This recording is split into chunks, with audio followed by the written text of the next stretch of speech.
Oh!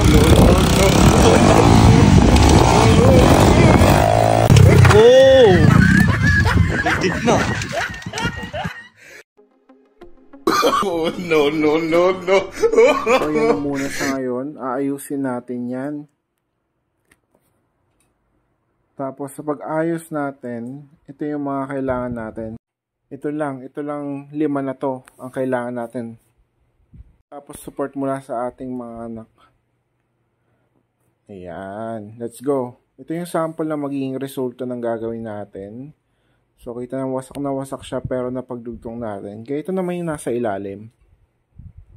Ayan. So, let's go. Ituturo ko sa inyo kung paano. So, ayan. Pagkatapos natin mag-setup ng camera, ganito lang gagawin natin. Kunin natin yung matulis na pick. Kahit anong pambutas ng plastic na pwede. Tusukin lang natin ang tusukin hanggang tumagos siya dun sa kabila. Ayan. Tapos pagkatapos yan, gamitin natin yung Phillips screwdriver para lakihan ng kaunti yung butas. Para mas madali natin gamitin yung susunod nating tools, which is yung flat screwdriver. Pag lagyan na natin ng guhit gamit yung flat screwdriver, madali na natin may papasok yung cable tie. Ayan. So, sinisigurado ko lang na yung ibabaw tsaka yung ilalim ay meron ng guhit. Mas madali na ipasok yung cable tie ngayon. So, pinasok ko lang dyan yung cable tie. Pamula sa ilalim. Then, nilabas ko siya dun sa ibabaw. Then, pamula dun sa kabilang side na may butas, yung ibabaw dun ko naman ipapasok yung cable tie. Palabas naman siya sa ilalim. Ayan. So, kagaya ng nakikita nyo, nilust ko lang siya dun sa ibabaw. Then, hinila ko. Tapos, inayos ko lang yung pagkakahigpit ng cable tie para yung mismong locking niya at yung mismong dulo ng cable tie ay maayos kong mailalak.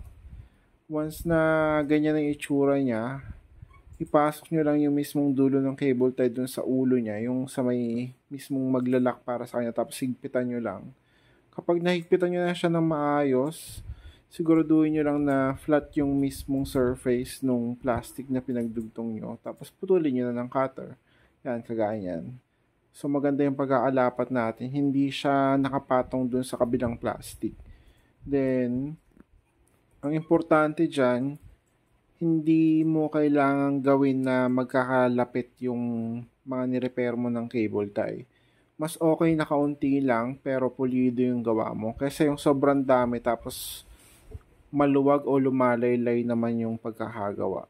Tsaka isang advantage nung iilan lang yung gagawin mo is once na napunit ulit siya, meron ka pang space na pwedeng gawin para ma-repair mo ulit siya. Kasi kung nilagyan mo lahat ng part niyan ng cable tie, yung sa mismong may sira, next time na masira yung fender mo or yung mga plastic material mo, wala ka ng paglalagyan na butas kasi nasira na yung mga butas na ginawa mo dati.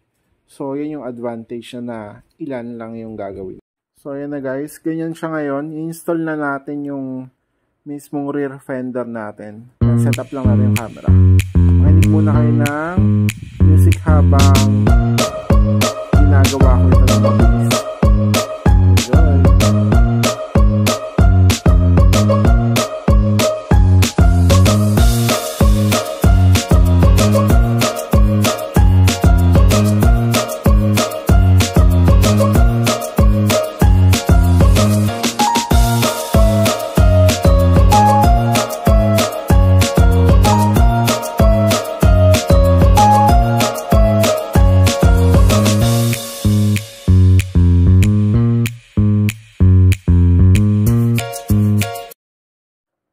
Ayan, less than 1 minute lang natin tinapos at kinabit yung rear fender natin. At okay na okay ang resulta. Parang walang nagbago. Meron lang kaunti na nakikita doon yung sa pag-repair natin. Pero overall, maganda siya.